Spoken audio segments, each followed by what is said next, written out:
So after watching that video on valence electrons, I hope that we recognize some patterns with valence electrons and what our periods and our groups tell us. And we'll go over some of those right now to make sure we all got it.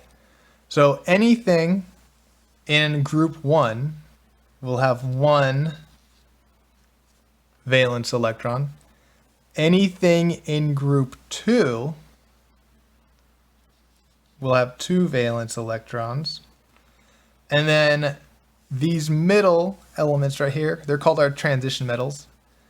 Groups 3 through 12 are not going to follow this same pattern, so we're going to ignore them for a little while. Moving over to 13,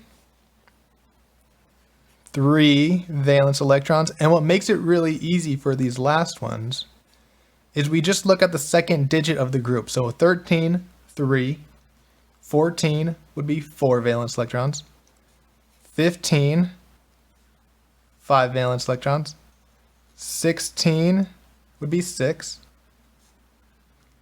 and 17 would be 7 valence electrons, and 18 would be 8 valence electrons, except for helium, because it only has 2.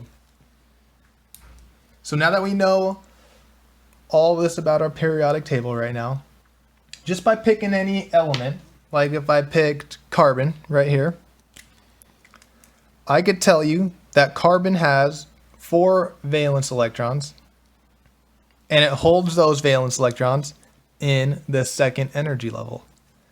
If we picked something like calcium, it has 2 valence electrons and holds those valence electrons in our 4th energy level.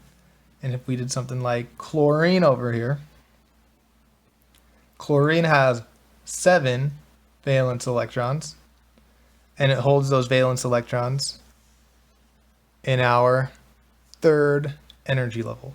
So now we can figure out how many valence electrons an element has and what energy level it holds those valence electrons in.